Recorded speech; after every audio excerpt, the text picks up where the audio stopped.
Siti Khadijah adalah masih satu keturunan dengan Nabi Muhammad yaitu bertemu dengan Qusay.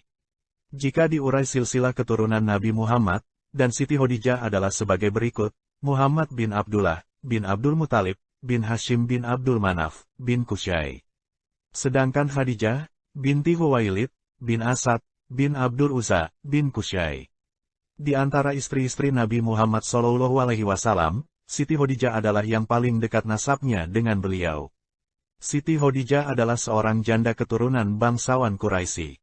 Ia telah 2 kali menikah, yang pertama dengan Atik bin Abid al-Mahjumi, seorang keluarga bangsawan Quraisy. Pernikahan Siti Khadijah dengan suaminya yang pertama, mempunyai seorang putri, bernama Hindun, karena Atik meninggal dunia kemudian Siti Khadijah menikah lagi dengan Nabasi bin Zura Ataimi, juga seorang keturunan keluarga bangsawan Quraisy.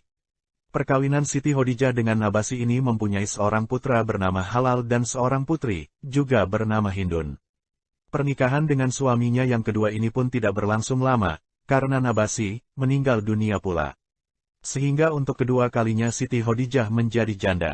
Siti Khadijah mempunyai pribadi luhur, dan akhlak yang mulia. Dalam kehidupannya sehari-hari, senantiasa memelihara kesucian dan martabat dirinya, sehingga oleh penduduk kota Mekah ia diberi gelar, At-Tahirah, mempunyai pikiran yang tajam, lapang dada, kuat himah dan tinggi cita-citanya. Ia suka menolong orang-orang yang hidup dalam kekurangan, dan sangat penyantun kepada orang-orang yang lemah. Di samping itu ia juga seorang wanita yang pandai berdagang. Perdagangannya tidak dikerjakan sendiri, melainkan dibawa oleh beberapa orang kepercayaannya atau oleh orang-orang yang sengaja mengambil upah, untuk membawakan dagangannya ke negeri Syam. Perdagangannya sangat maju, sehingga ia terhitung seorang wanita yang kaya raya, dan sangat dermawan dalam masyarakat Quraisy kota Mekah pada saat itu. Meskipun Siti Khadijah telah 2 kali menikah, banyak laki-laki yang meminangnya, tetapi semua pinangan yang diajukan itu ditolaknya dengan cara bijaksana dan sangat halus, sehingga tidak ada yang merasa tersinggung, atau merasa dihina. Demikianlah kebesaran pribadi dan ketinggian budi pekerti wanita pilihan, yang telah ditetapkan Allah dalam kadarnya, bahwa wanita pilihan ini akan menjadi istri seorang utusan Allah, yang akan memperbaiki akhlak kaumnya, dan mengangkat derajat kaumnya yang bergelimang dalam kehinaan dan kesesatan. Adapun peranan Siti Khadijah di saat-saat Nabi Muhammad terima wahyu dan keangkatan sebagai Rasulullah, secara ringkas dapat disimpulkan sebagai berikut. 1. Siti Khadijah kenal benar akan jiwa, pribadi, serta akhlak suaminya. Nabi Muhammad sejak kecil hingga dewasa yang kemudian menjadi suaminya, beliau tidak suka kepada adat istiadat kaumnya menyembah patung berhala, gemar berjudi, dan meminum khamar, serta melakukan perbuatan-perbuatan di luar peri kemanusiaan, seperti membunuh bayi perempuan mereka hidup-hidup, karena malu dan takut miskin. 2. Siti Khadijah memberi dorongan semangat suaminya, agar terus mencari hakikat yang benar dan mutlak, dengan tidak membebani persoalan-persoalan rumah tangga, dan untuk membantu melancarkan roda perdagangannya kesemuanya itu telah diurus oleh Siti Khadijah sendiri. Dan ketika suaminya bertafakur atau bertahannya di Gua Hira, disediakannya perbekalan untuk tinggal selama beberapa hari di dalam melakukan tahanus mencari hakikat yang benar.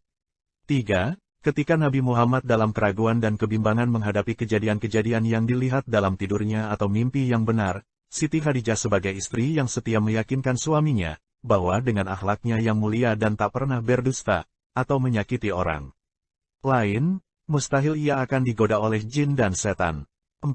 Ketika Nabi Muhammad dalam kegelisahan dan kebingungan setelah menerima wahyu yang pertama, Siti Khadijah menghibur dan meyakinkan hati suaminya, bahwa suaminya akan menjadi nabi, dan akan mengangkat derajat kaumnya, dari kesesatan. Kemudian setelah hilang keraguan dan kecemasan suaminya, pergilah ia ke rumah Warakah bin Naufal, menceritakan perihal yang dialami suaminya, dan oleh Warakah ditegaskan, berdasarkan pengetahuannya yang dipelajari dalam kitab Injil, bahwa Muhammad akan menjadi nabi. 5. Ketika suaminya menerima wahyu yang kedua berisi perintah, mulai berjuang menyiarkan agama Allah dan mengajak kaumnya kepada agama Tauhid, Siti Khadijah adalah wanita yang pertama, yang percaya bahwa suaminya adalah Rasulullah atau utusan Allah, dan kemudian ia menyatakan keislamannya tanpa ragu-ragu sedikitpun. Peranan Siti Khadijah sebagai wanita pilihan Allah adalah sangat besar sekali, dalam usaha suaminya, untuk menyeru dan mengajak kaumnya, kepada agama Tauhid, dan meninggalkan berhala dan adat istiadat jahiliyah.